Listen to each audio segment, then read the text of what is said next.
আপনেরা দেখছেন আর কি নিউজ বাংলা। আপনাদের মধ্যে একটা অন্যরকম এখন উচ্ছ্বাস আছে, আগ্রহ আছে, দেশের জন্য আপনারা কাজ করতে চান, স্বপ্ন দেখছেন। তো আমাদের রাজনীতির দিক হিসেবে দায়িত্ব হচ্ছে এই তরুণরা যারা দেশের জন্য কাজ করতে চায়, দেশ নিয়ে স্বপ্ন দেখে, তারা যাতে একটা সুস্থ সুন্দর পরিবেশে রাজনীতির সাথে সম্পৃক্ত হতে পারে সেই ব্যবস্থাটা করে দেওয়া।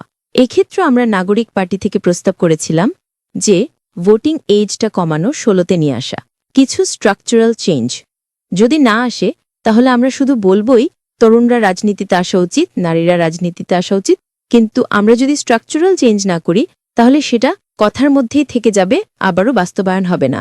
তো এই ভোটের এজটা কমানো, this is now almost a trend. কয়েক মাস আগে যুক্তরাজ্য পাশ হয়েছে যে আগামী নির্বাচন থেকে 16 বছর যারা বয়সী তারা ভোট দিতে পারবেন। বেশ অনেক কয়েকটা দেশই আছে, ইন্দোনেশিয়াতেও 18-র নিচে যারা আছেন তারা ভোট দিতে পারেন। আমরা যেহেতু খুব তরুণ একটা দেশ, ভোট দিতে পারার মাধ্যমে আপনারা গণতান্ত্রিক প্রক্রিয়ার সাথে যুক্ত হয়ে যাবেন। এবং অনেকগুলো রিসার্চ আছে যেখানে দেখা যায় যারা কম বয়সে ভোট দেয় পরবর্তী নির্বাচনগুলোতে তাদের ভোট দেওয়ার প্রবণতা বেশি থাকে। অর্থাৎ ডেমোক্রেটিক প্রসেসে ইয়াং পিপলদেরকে ইনক্লুড করার একটা উপায় তাদের গণতান্ত্রিক প্রক্রিয়ার সাথে যুক্ত করে ফেলা। নারীরা যারা সামনে থেকে নেতৃত্ব দিয়েছেন তাদেরকে অন্তর্ভুক্ত করার প্রয়োজন এবং এই ক্ষেত্রে একটা স্ট্রাকচারাল চেঞ্জ নিয়ে আসার প্রয়োজন। আমরা জাতীয় নাগরিক পার্টি থেকে প্রস্তাব দিয়েছিলাম যে আমাদের যে সংরক্ষিত আসন আছে সেটা 50 থেকে 100টি উন্নত করা, অর্থাৎ মিনিমাম 25% রিপ্রেজেন্টেশন থাকবে জাতীয় সংসদে এবং এটা সরাসরি ভোটের মাধ্যমে আসবে। বর্তমানে যে পদ্ধতি যেখানে দল নমিনেট করছে নারীদের, সেখানে কিন্তু সেই নারী সাংসদের দায়বদ্ধতা দলের সেই নেতার প্রতি থাকে যে তাকে নমিনেশন দিচ্ছে, জনগণের প্রতি থাকে না। এবং যেহেতু তার নিজস্ব আসন নেই, ইভেন সংসদে যাওয়ার পরে তিনি যে তার কনস্টিটুয়েন্সির কাছে এসে কথা বলবেন, তাদের প্রতি দায়বদ্ধতা থাকবে, ভালো করলে তাদের প্রশংসা পাবেন, খারাপ করলে তাদের প্রতি দায়বদ্ধতা থাকবে, সেই ব্যবস্থাটা বর্তমানে নাই। কিন্তু যদি সরাসরি নির্বাচনের মাধ্যমে নারীরা সংসদে যেতে পারেন তখন তাদের তৃণমূলে যেতে হবে, মানুষের সাথে কথা বলতে হবে, তার ইস্তাহার প্রেজেন্ট করতে হবে। তারপর যখন সংসদে যাবেন, সংসদে যাওয়ার পরে এই মানুষগুলোর সাথে আবার তার যোগাযোগ করতে হবে, যে প্রমিসগুলো তারা করেছিলেন সেটার ভিত্তিতে কাজ করতে হবে।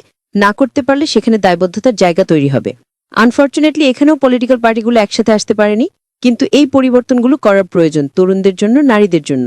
আমার মনে হয় এটা শুধুমাত্র নাগরিক পার্টি বা কোনো একটা দলের এজেন্ডা না, এটা ক্রস পার্টিজান একটা ইস্যু হওয়া উচিত, যেখানে সকল রাজনৈতিক দলের একসাথে কাজ করে কি করে এই বিশাল জনগোষ্ঠীদেরকে আমরা পলিসি মেকিংয়ে এবং পলিটিক্যাল প্রসেসে অন্তর্ভুক্ত করতে পারি, সেটার জন্য স্ট্রাকচারাল চেঞ্জেসগুলোতে একমত হওয়া। শেষ যে কথাটা বলবো আমাদের প্রবাসী ভাই বোনদের জন্য, ওনারাও ভোটদানে অনেক বড় রোল প্লে করেছিলেন। সেক্ষেত্রেও আমাদের পলিটিক্যাল ট্র্যাকে প্রমিস ছিল যে এই নির্বাচনে তারা ভোট দিতে পারবেন। আবারও যে কথা দিয়ে শুরু করেছিলাম যে পরিকল্পনা হয়, বাস্তবায়নের ক্ষেত্রে পথটা খুব দুর্বল থাকে। প্রবাসী ভোটিংয়ের ক্ষেত্রেও আমরা বারবার দেখতে পাচ্ছি যে রূপরেখাটা খুব একটা শক্ত না, রেজিস্টার করতে অনেক সমস্যা হচ্ছে। তো এই ক্ষেত্রেও আমাদের যারা বাস্তবায়ন করবেন, ইলেকশন কমিশন, রাজনৈতিক দল, এই জায়গাগুলোতেও সচেতন থাকা উচিত এবং the devil is in detail. So ইমপ্লিমেন্টেশনের ক্ষেত্রে খুব শক্ত হওয়া উচিত। আর আমি বিশ্বাস করি যে রাজনীতি আর আগের মতো থাকবে না। আগে যেমন বেশিরভাগ শক্তির রাজনীতি ছিল, সেই রাজনীতি আর চলবে না। রাজনীতি বদলে গেছে এবং রাজনীতি বদলে গেছে আপনাদের জন্য, যারা নতুন রাজনীতিতে বিশ্বাস করেন, যারা বিশ্বাস করেন যে আমাদের বাংলাদেশের রাজনীতিটা হবে জনমানুষের জন্য, মানুষের অধিকার রক্ষার জন্য। তো আপনাদের এই সোচ্চার থাকতে হবে। আমরা একটা ধাপে আছি যেখানে we are trying to rebuild.